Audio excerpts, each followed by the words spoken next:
अस्सलाम वालेकुम, मैं हूं फाइज जावेद। मेरे साथ जावेद चौधरी साहब मौजूद हैं। इनसे हम काफ़ी सारे बर्निंग टॉपिक्स हैं जिन पे सवाल पूछ रहे होंगे। आप देख रहे हैं एनटीवी। सबसे पहले आज की जो चीज़ है वो ये है कि फील्ड मार्शल आसिम मुनीर साहब कल सुबह ईरान का दौरा करने जा रहे हैं। क्या कोई बड़ी डील होने जा रही है या कुछ और हदशात हैं, इस पर बात करेंगे। दूसरी तरफ इसराइल ने एक तरफ तुर्की के साथ जंग स्टार्ट की हुई है, दूसरी तरफ ही वो शाम पर हमले कर रहा है। तो इसकी क्या सूरत हाल होगी, क्या सिचुएशन बनेगी, हम इस पर बात करेंगे। साथ ही साथ दुनिया के अंदर सबसे सस्ते मिसाइल आ गए हैं, सबसे सस्ते इंटरसेप्टर मिसाइल्स आ गए हैं। इसका क्या फ्यूचर होगा, इस पर भी बात करेंगे। इराक ने सऊदी अरब की सरहद पर फौज तैनात कर दी है, ये क्या सिचुएशन है, हम इस पर भी बात करेंगे। और 16 साल के से कम उम्र के जितने भी बच्चे हैं उनके लिए एक बहुत ही बुरी खबर है, हम इस तरफ भी आएंगे इस वीलॉग के अंदर।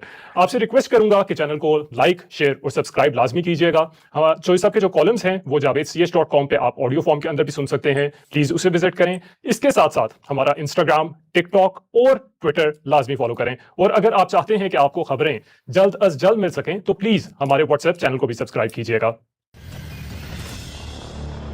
सबसे पहली खबर देखिए, फील्ड मार्शल साहब सबसे पहली खबर मेरे पास है। अच्छा, वो ये है कि हम 1 मिलियन होने वाला है, बल्कि हो गया होगा, बल्कि जब ये हमारा वीलॉग चल रहा होगा तो इस दौरान हम 1 मिलियन हो चुके होंगे इंशाल्लाह। आपको मुबारक हो, ये आपका आइडिया था। आपको मुबारक हो, आपकी मेहनत है सारी आपकी, फारूक भाई की मेहनत है, वारिस जो कि हमारे साथ एडिटिंग पे होते हैं उनकी मेहनत है, वो बड़े टाइम से काम कर रहे हैं। इमरान साहब हैं हमारे साथ, बहुत लोग हैं, बड़ी लंबी छोटी टीम है, उन सबको मुबारक हो।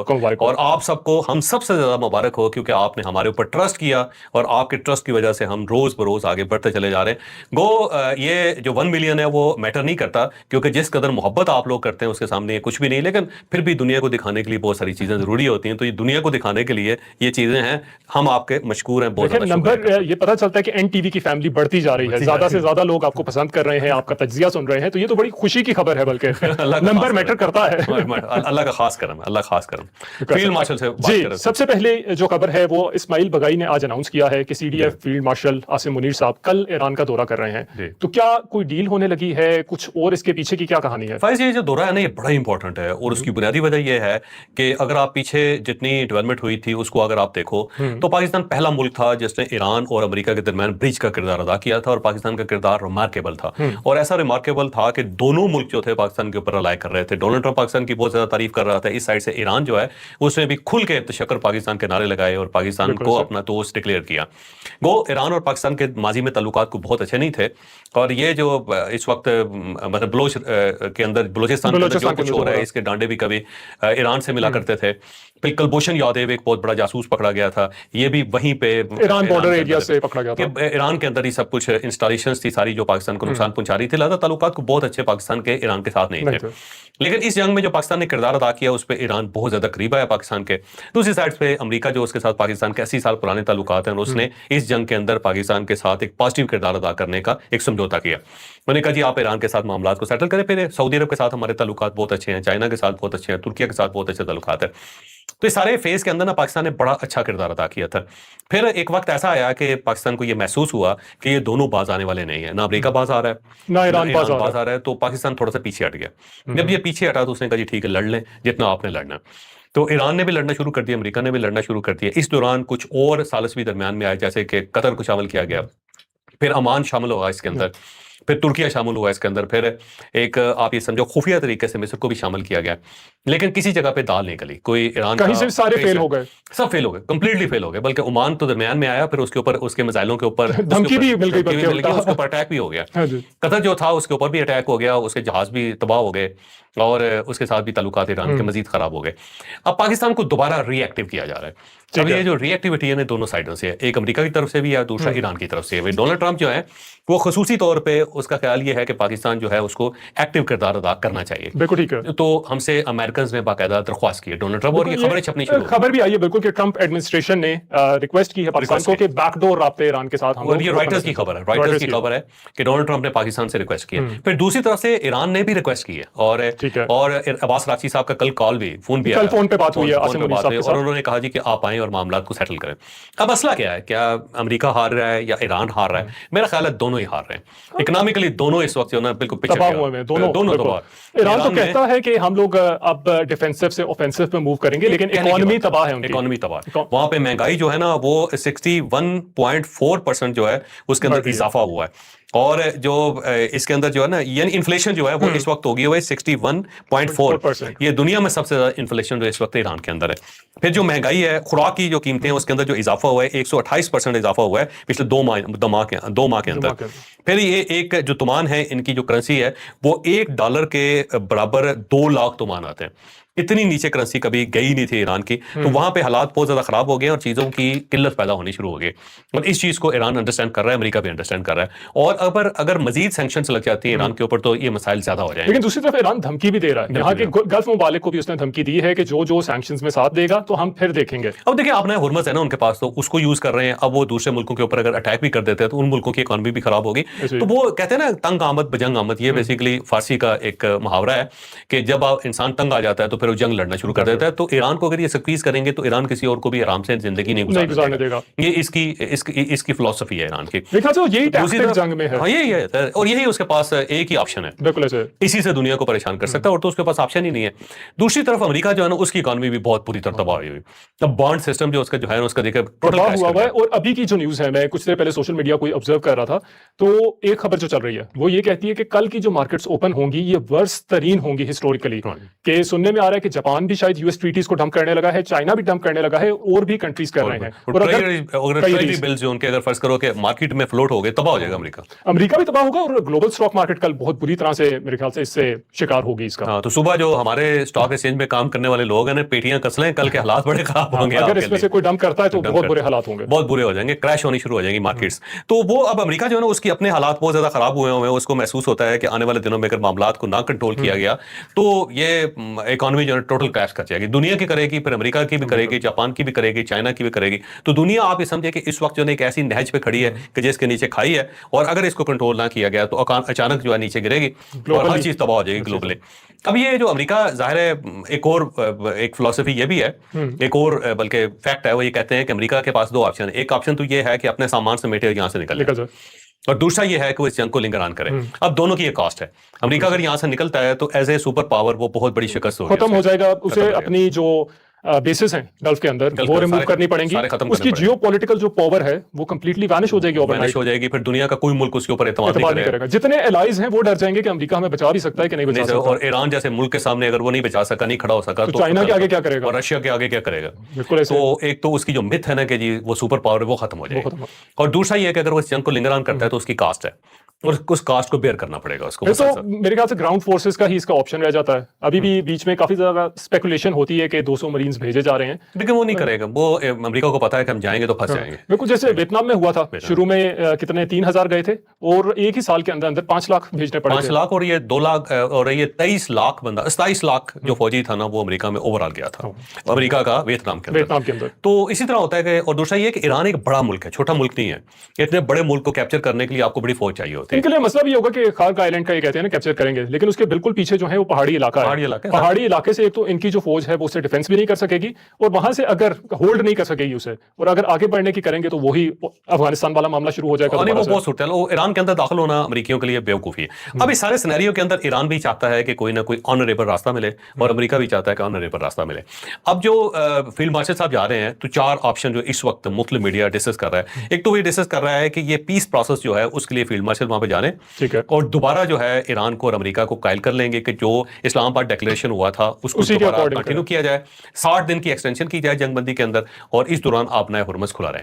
ना अमेरिका की तरफ से कोई गड़बड़ होगी और ना ही ईरान की तरफ से होगी, और 60 दिन का एक ब्रीदिंग स्पेस जो है इनको दे दी जाए, और इस दौरान ये मुज़ाकरात दोबारा स्टार्ट करते हैं। तो एक तो ऑप्शन ये है, और ये पाकिस्तान कल एक्सरसाइज करेगा, ठीक है। दूसरा ये है कि मक्का जो मुआहिदा है, मक्का पैक्ट है, उसके बारे में खबरें फैलनी शुरू हो गई हैं कि शायद ईरान को ऑफर किया जा रहा है कि आप भी 3 मुल्कों के साथ चौथा मुल्क के तौर पर शामिल हो जाए। अच्छा, और अगर ये हो जाता है तो मुस्लिम वर्ल्ड के लिए तो बहुत जबरदस्त है, और डोनाल्ड ट्रंप भी कबूल कर लेगा इसको। पाकिस्तान के लिए कितना अच्छा है ये, पाकिस्तान के लिए बहुत ही अच्छा ना। फिर तो मेरे ख्याल से इकोनॉमी पाकिस्तान की या शिपिंग रूट्स के अंदर बहुत ज्यादा, हमारे पोर्ट्स जो हैं वो बहुत एक्सटेंड होंगे। दूसरा ये मिडिल ईस्ट के अंदर अमन आ जाएगा। लेकिन इजराइल और इंडिया का क्या होगा फिर? नहीं, वो आगे चल के मैं आपको बताता हूँ। तो मक्का पैक्ट के लिए ना कुछ मसलन खबरें, जैसे कि एक बड़ी दिलचस्प बात यह है कि यरूशलेम पोस्ट जो है, बड़ा इसराइल का अखबार है, वो भी ये कह रहा है कि ये ईरान को ऑफर हुई है और ईरान इसे कंसीडर कर रहा है। और दूसरा ये है कि एक लेबनानी अखबार है अल मायदीन उसका नाम है, ये भी बड़ा अखबार है, और उसने कहा ये तीनों मुल्कों ने ईरान को ऑफर कर दी है और ईरान इसको कंसिडर कर रहा ठीक है। है। और तीसरी जो है ना, मेहदी रहीमी एक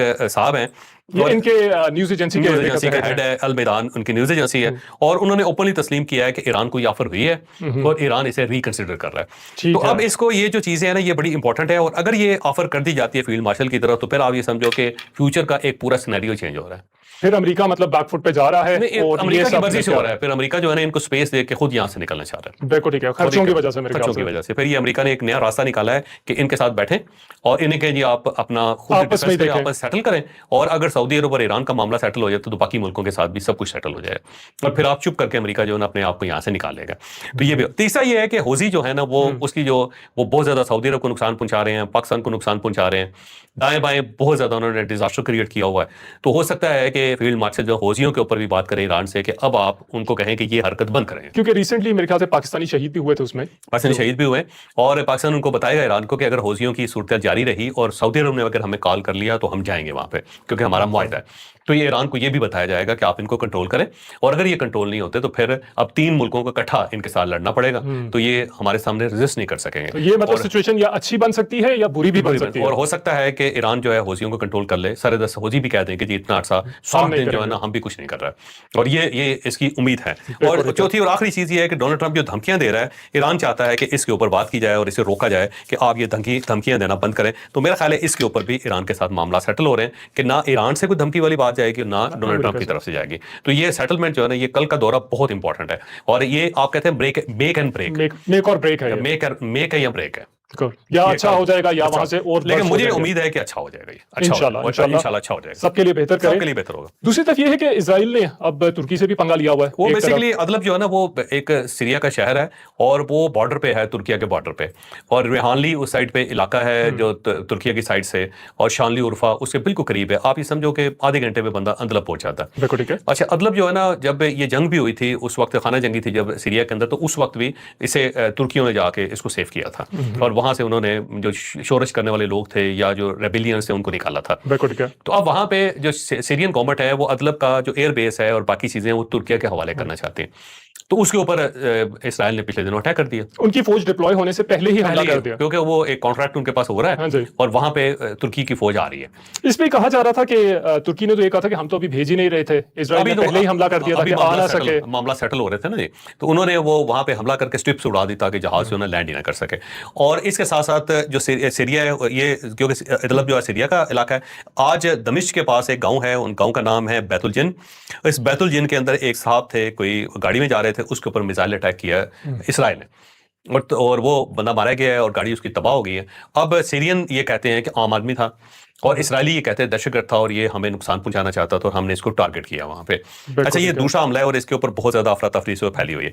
इसराइली अखबार है एक हार्टर्स, उसका ये कहना है कि नेतन्याहू जो है ये इलेक्शन से पहले ये कुछ ना कुछ करना चाहता था, और हमारा ख्याल ये था कि गजा के ऊपर अटैक करेगा या फिर लेबनान के ऊपर अटैक करेगा, ठीक है। लेकिन इसने सीरिया के ऊपर और तुर्किया के साथ जो है ना हमला करने और छेड़छाड़ करना शुरू कर दिया, और ये बड़ी जंग की तरफ ले जाना चाह रहा है इस इलेक्शन से पहले। इन्होंने सोल्यूशन भी यही निकाला हुआ इसराइल ने कि नेटो का आर्टिकल 5 इन्वोक किए बगैर अगर तुर्की से लड़ना है तो उस मुल्क के बाहर जो उसकी फोर्सेज हैं वहां पे अटैक किया जाए, क्योंकि इस पे आर्टिकल 5 इन्वोक नहीं हो सकेगा। लेकिन ये अगर फर्ज करें कि सीरिया के अंदर ये उस तरह मुसलसल हमले करना शुरू कर देता है तो ये एक बड़ी गेम शुरू हो जाएगी। और अभी सीरियन फॉरेन मिनिस्टर भी पाकिस्तान आए थे 19 साल के वक्फे के बाद, और अब पाकिस्तान को भी सीरिया एंगेज कर रहा है। पाकिस्तान वैसे सीरिया की जो मौजूदा गवर्नमेंट उसको तस्लीम करने लगा, ये एक बड़ी खबर है, तस्लीम करने लगा, और जब ये तस्लीम कर लेगा तो फिर वहां पे कुछ सिनेरियो और चेंज होंगे। और मुझे लगता है कि अगर सीरिया भी इस दिफाई मुआहदे का हिस्सा बन जाता है तो इसराइल के लिए जिंदगी बड़ी मुश्किल हो जाएगी, और इसराइल इस चीज की तरफ देख भी रहा है, उसको महसूस होता है कि ये सर्कल जो है बड़ा होता चला जा रहा है। बिल्कुल ठीक है, बिल्कुल ठीक है। अगली खबर की तरफ आते हैं, वो ये है कि इराक ने सऊदी अरब की सरहद पर फौज तैनात बेसिकली जो ना इसकी एक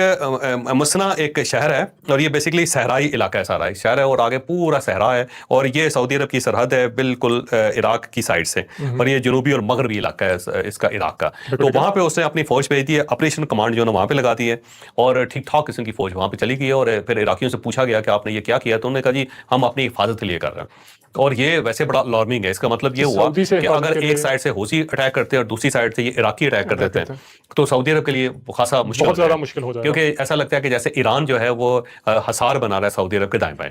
तो एक साइड पे आप देखो कि ईरान है, दूसरी साइड पे इराक है, तीसरी साइड पे हौसी यमनी है, तो ये मसाइल बढ़ते चले जा रहे हैं। तो इराक जो है ना अपने मसले उसने शो करने शुरू कर दिए हैं और इस पे सऊदी अरब को बहुत ज्यादा परेशानी भी है। बिल्कुल ठीक है, ठीक है। अब एक खबर आई है कि मिसाइल जो हैं वो सस्ते बन गए हुए हैं। हाँ, ये खबर जो है ना आपने दी है मुझे, तो मैं चाहता हूँ कि आप बताओ ताकि थोड़ा सा ना लोगों को पता चले। फ्लोरिडा के अंदर एक छोटा सा स्टार्टअप है, एक कंपनी है। हाँ, अब देखें, पावरस नाम है उसका। हाँ जी, ईरान का जो शाहिद ड्रोन है वो बनता है 30 से 50,000 डॉलर तक का। $20,000 $20,000 चले गए। और उसे गिराने के लिए जो US patriot interceptor PAC-3 use होता है वो होता है $6.25 मिलियन का। यानी कि एक फायर उनका जो है वो 1 अरब 597 करोड़ रुपए का पड़ता है उन्हें, एक फायर। और दूसरी साइड पे जो वो है ड्रोन है वो $20,000। तो उसमें ये कि अमेरिका अगर जंग जीत भी जाए तो उसका दिवालिया तो हो जाएगा इससे। तो उन्होंने एक्चुअली यूएस फौज जो है उसने 23 जून को एक प्रोग्राम लॉन्च किया था।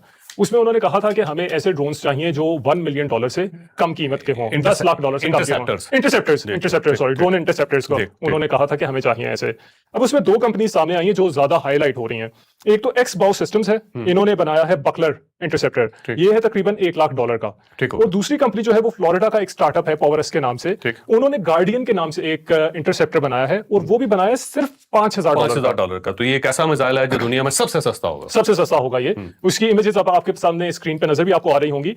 सीधा $6 मिलियन से वो $5,000 पे चले गए हैं। कमाल है, रेवोल्यूशन है ये। रेवोल्यूशन है बिल्कुल, ये जंग के बाद से ही हुआ है। उसके बाद से एक नई इंडस्ट्री बिल्डअप हुई है। चैलेंज था ना, चैलेंज में नई इंडस्ट्री बनती है कि छोटे इंटरसेप्टर्स, छोटे ड्रोन्स, ये सारी चीजें बनाई जाएं। अब ये यूएई के अंदर पिछले जुलाई से ये कॉन्स्टेंटली इन्हीं ड्रोन्स को इन्हीं इंटरसेप्टर्स को बना रहे हैं और इस टाइम पे ये महीने के अंदर 3,000 इंटरसेप्टर्स बना रहे हैं। ठीक है, आप उधर पैट्रियट को देखें तो वो साल के अंदर 500 बन रहे थे, 500 बन रहे, अब ये 3,000, ये महीने के अंदर 3,000 बन रहे हैं। और इनका कहना है कि 2027 तक हम इसे 15,000 इंटरसेप्टर्स पर मंथ पे ले जाएंगे। तो एक ऑल्टरनेट इंडस्ट्री पूरी खड़ी हो गई है। जो यूएस का सबसे बड़ा था कि इस जंग के अंदर खर्चा बहुत ज्यादा हो रहा है डिफेंस के अंदर, मेरे ख्याल से उसमें उन्होंने एक ब्रेक थ्रू हासिल कर लिया। इसका मतलब ये हुआ कि अगर छोटे ड्रोन आएंगे दूसरी साइड से तो उसको इंटरसेप्ट करने के लिए छोटा मिसाइल होगा, ये छोटा मिसाइल होगा। अगर बड़ा ड्रोन आएगा तो उसको फिर बड़े इंटरसेप्टर, उसके लिए इन्हें बड़े इंटरसेप्टर्स या वो यूज करेंगे। अब देखिए, ये जो है मेनली जिस तरह से ये बना रहे हैं, ये 3D प्रिंट कर रहे हैं इसके पार्ट्स, वहीं पे 3D प्रिंट करके उसे असेंबल करते हैं, तो इसलिए उन्हें बहुत सस्ता पड़ रहा है।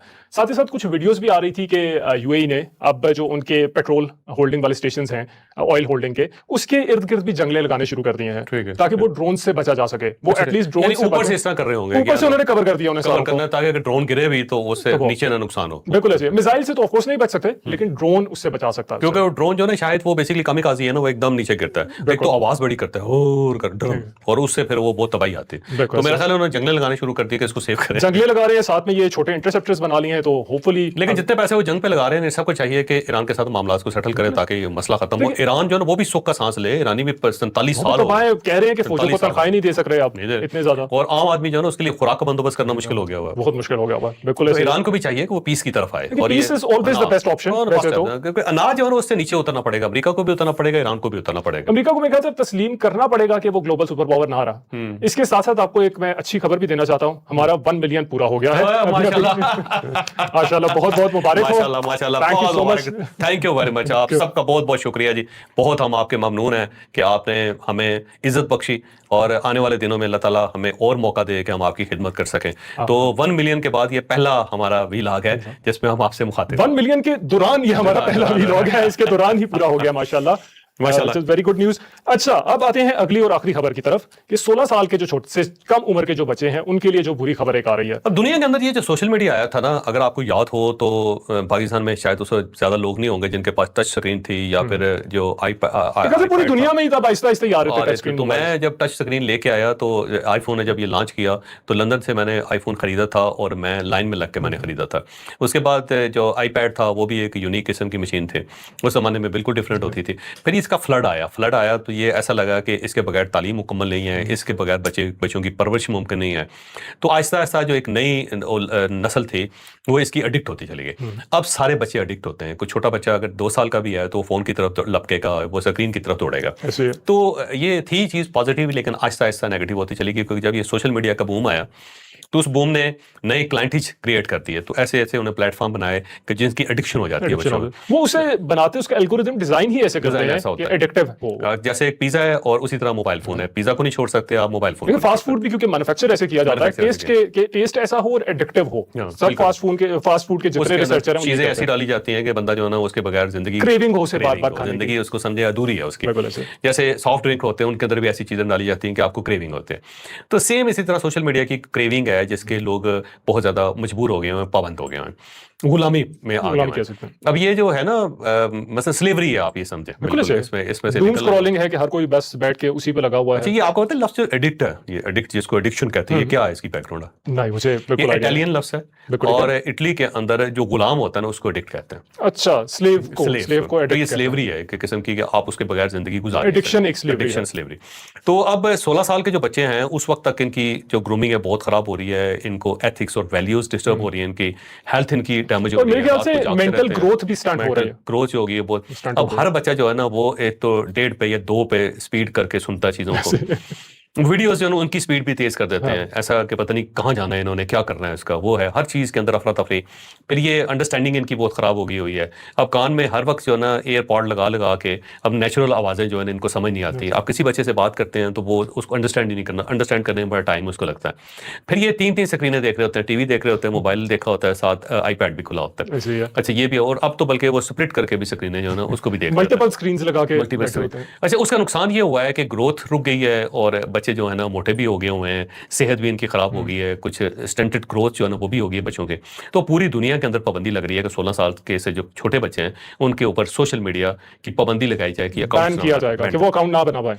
अब ये पाकिस्तान के अंदर भी ये मूवमेंट चल रही है। बिल्कुल ठीक है। और अब हाई कोर्ट जो है उसने इनिशिएटिव ले लिया, पंजाब गवर्नमेंट भी ये फैसला कर रही है, वफाकी गवर्नमेंट भी फैसला कर लिया, क्योंकि ऑस्ट्रेलिया ने कर दिया, फिनलैंड ने कर दिया, फ्रांस ने कर दिया, दुनिया जहान के अंदर जब ये मूवमेंट चल रही है तो मुझे लगता है कि इस रीजन के अंदर पाकिस्तान शायद पहला मुल्क होगा जो 16 साल से कम उम्र के जो बच्चे हैं उन्हें सोशल मीडिया पे पाबंदी लगा देगा कि वो अकाउंट नहीं बना सकें। बिल्कुल ठीक है। अब टिकटॉक जो है उसकी मिसाल दी जा सकती है कि अमेरिका के अंदर वो $400 मिलियन जो है पे करता है टिकटॉक अमेरिका को, अभी पे कर रहा है। बिल्कुल, वो चाइल्ड सेफ्टी लॉ के रिलेटेड उन्हें पे करना पड़ रहा है $400 मिलियन। और उन्होंने 250 मिलियन अकाउंट्स बच्चों के जो है वो भी बंद कर दिए। 2.5 करोड़ बच्चा जो है ना उन्होंने अकाउंट से रिमूव कर दिया। अंडर एज बच्चों के 25 करोड़ जो है ना उन्होंने अकाउंट्स जो है वो उन्होंने बंद किया बच्चों के। तो मेरा ख्याल है ये अच्छी खबर है, बुरी खबर नहीं, लेकिन बच्चे इसके ऊपर बड़े डिस्टर्ब, वो बहुत ज्यादा प्रोटेस्ट करेंगे। लेकिन मेरे ख्याल से पेरेंट्स की जिम्मेदारी है कि उन्हें गाइड करें इन सारी चीजों के गुड यूज बैड यूज पे भी, और इसे रोका जाए। ये पेरेंट बेचारे मजबूर होते हैं। जैसे देखो ना, एक बच्चे ने इंडिया के अंदर खुदकुशी कर ली एक फोन की किस्त के पीछे, फोन की किस्त के पीछे पूरी फैमिली खत्म हो गई। बच्चे ने सिर्फ खुदकुशी नहीं की, उसके वालिद भी साथ गिरा और माँ ने देख के पीछे से छलांग लगा दी। इतनी बड़ी ट्रेजेडी होती है। तो सही है कि पेरेंट्स ना अपने बच्चों को ना बेस्ट पेश करना चाहते हैं, बेस्ट से बेस्ट देना चाहते हैं। तो ये एक मसला होता है, आप भी अपने बच्चों के लिए ये करोगे, हम भी अपने बच्चों के लिए करेंगे, तो वालिदैन मजबूर होते हैं, वालिदैन बेचारे कुछ नहीं कर सकते। ये गवर्नमेंट जो है उसका काम है कि वो एजुकेट करे, पाबंदी लगाए, एजुकेट भी करे। जब कोई चीज अवेलेबल ही नहीं होगी तो बच्चे को मिलेगी कहाँ से? ठीक है, लेकिन आप इजाजत है, अल्लाह हाफिज एंड बहुत बहुत शुक्रिया, बहुत आपकी मेहरबानी। हमने 1 मिलियन जो है वो पूरा कर लिया। थैंक यू पाकिस्तान, जिंदाबाद। जिंदाबाद।